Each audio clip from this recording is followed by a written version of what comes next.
Hi, I'm Stephanie Jaworski of JoyBaking.com. Today we're going to make cornbread.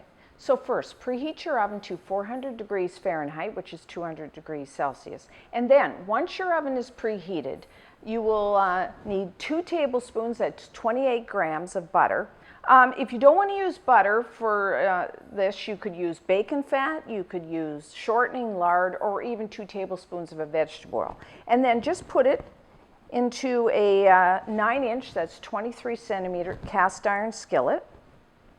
And then what we're going to do is put it in the oven for 5 minutes, and that will melt the butter plus get our cast iron skillet nice and hot, so therefore our cornbread will have a really nice crisp outer crust. Now if you don't have a cast iron pan like this, you could just use a equal size, just a baking pan.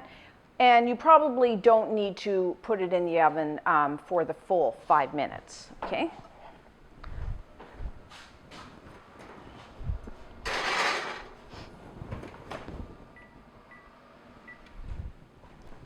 So now we'll start our batter while that's heating up.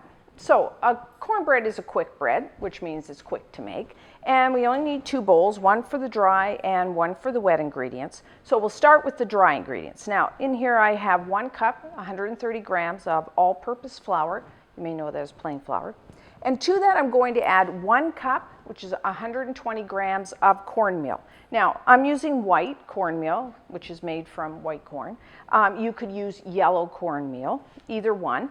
I like to use the stone ground, preferably, and what that means is some of the germ in the hull of the is still left in the cornmeal. You can kind of tell if you look. It's harder to see in the white, but they're kind of like little grittiness. And that's how you can tell. And different brands of cornmeal taste different, so you might want to try a few.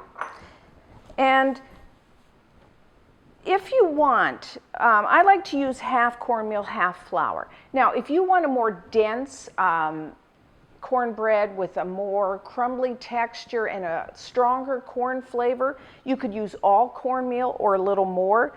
Conversely, if you prefer a more cake-like cornbread with doesn't have as strong of a corn flavor, you could use more flour. So you can just kind of play with that.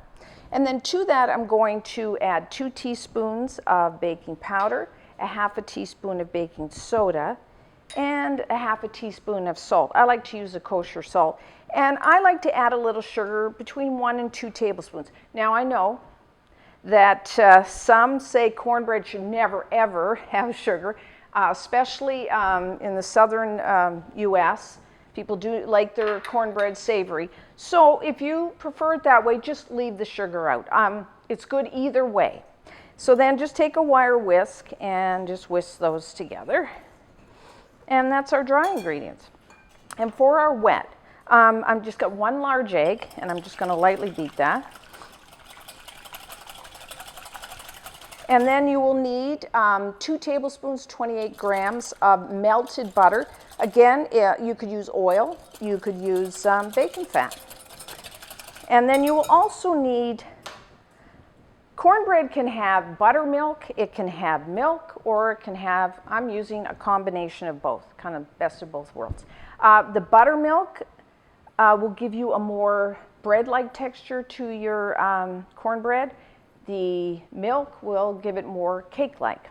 So I'm kind of compromising, and I'm using 3/4 of a cup, 180 milliliters of buttermilk, and 3/4 of a cup of milk. You could use all one, all another, change the proportions. As you can see, cornbread, you can really customize it to how you like it. So really kind of experiment. So then I'm just going to make a well in the center of my dry, and then put my egg. Now also, if you wanted to flavor your cornbread, you could add maybe some rosemary, cumin. You could add some chopped parsley, some cheese. Chilies are very good, chopped chilies, chopped jalapenos. I mean, just have fun with it. And then add our liquid. If you wanted to make your own buttermilk, you can just take the three-quarters of a cup of just regular milk at room temperature and add just a little shy of a tablespoon of either lemon juice or vinegar and let it sit for 10 minutes and you have sour milk and you can use that in place of the buttermilk. So I'm just going to stir this together. If you found it, you want a thick batter. Don't overmix. Like any quick bread, if you mix too much, it's a little tough. And a few lumps. If you found it was too thick, you could add a little more liquid. So our time's about up, so I'm going to take our, let's move this out of the way, take our hot pan out of the oven.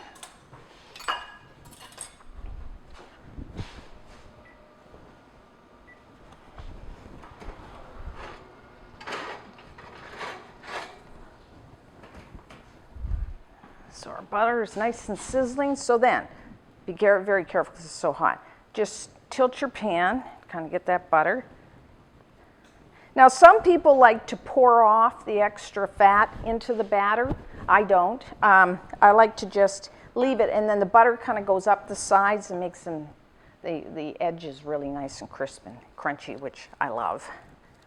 But again, whichever way you like.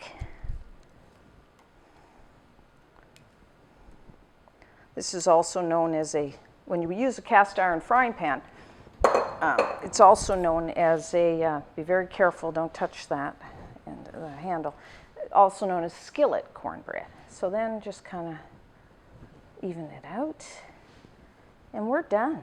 So now back into the oven, I would say around 20 minutes. What you're looking for is a nice color to it.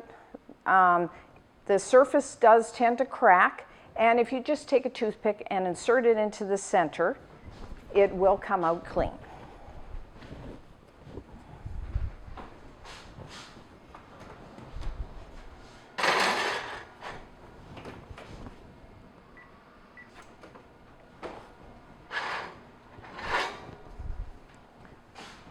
Okay, so our cornbread is now done. As you can see, a lovely golden brown, cracked. Toothpick inserted into the center will come out clean.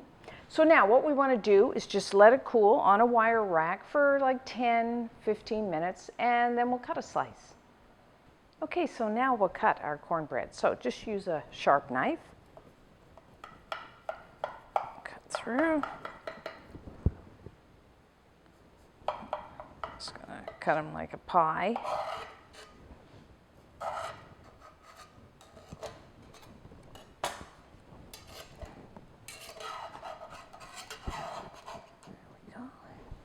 So there we have it, our cornbread. You can see it's really, it's nice rise, nice and moist. So how would you eat cornbread? Well, you could serve it with your meal like you would a yeast bread. It's really good. I like to serve it with soups or stews or even with a salad. It's nice for breakfast, cut in half with butter and jam. Some people even like to make like cornbread stuffing for their turkey for Thanksgiving. And if you can cover and store this for a few days, although like most quick breads, it is best the day it is made.